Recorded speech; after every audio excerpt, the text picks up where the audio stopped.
you have evidence of pictures, that is, of a garage that has burned walls? I do. And you have an estimate to fix the garage for $3,900. Yes. What proof do you have that the plaintiff caused the fire? She came in the house. She had a gentleman with her. She had a small sofa couch and a one-box spring and a mattress and that little dollhouse that you see. I let them go into the garage. The garage door was wide open. Okay. So I have a gate right there, and my son was outside, and I'll let him tell you what occurred from his own mouth. Joshua, can you stand up, please? Thank you. Okay, what did you see?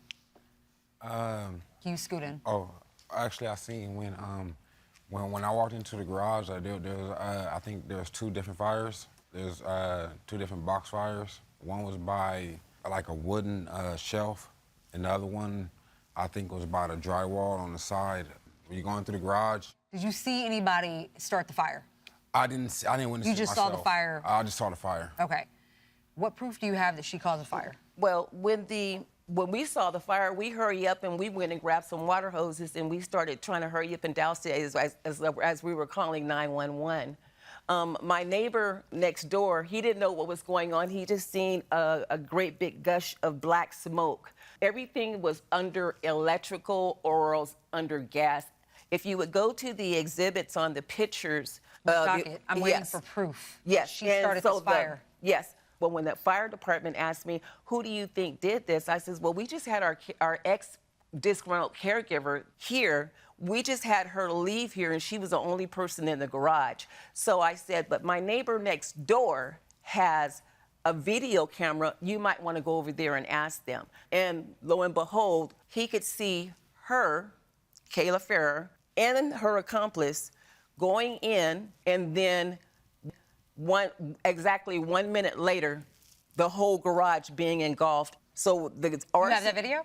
Well, the arson investigators, they need 10 days for us to retrieve that video. So you don't have video? I don't have the video. They do. Ma'am, they have not been able to find her. She has a P.O. box for an address. Do you recognize this notebook? Oh, yeah, that's a notebook that I had got from when I first started there, and I had to make sure I got all my notes for her medication and her appointments and stuff like that. All right, so it says in this notebook, I stole this notebook and 2 others, along with 2 purses and a photo album. Did you write all this? I did. Why? Oh, it's like my diary, small thing, but... How did you find it? Why were you going through her diary? No, well, I didn't know what it was. I didn't know if it was something that you just picked up off, because she had most of all of her important documents. How long did she work for? She didn't even work. After 3 days, she quit. But I said, you can get the earnings, and they will pay you the in-home supportive services monies that for those 3 days. No, you didn't. You told her she could get paid for the entire month of September. Yes, I said. So you were suggesting to her that you commit fraud? No, I wasn't.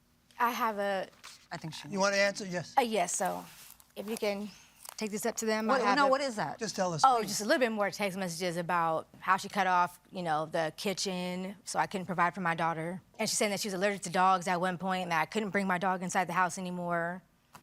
So it's just... We're going to excuse the parties while we deliberate in this matter. Thank you both very much. All right, Ms. Fair, Ms. Dockett, we've reached a unanimous verdict in this case.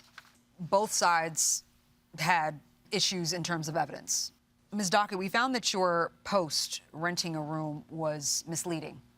It caused a lot of confusion, hence why we're here.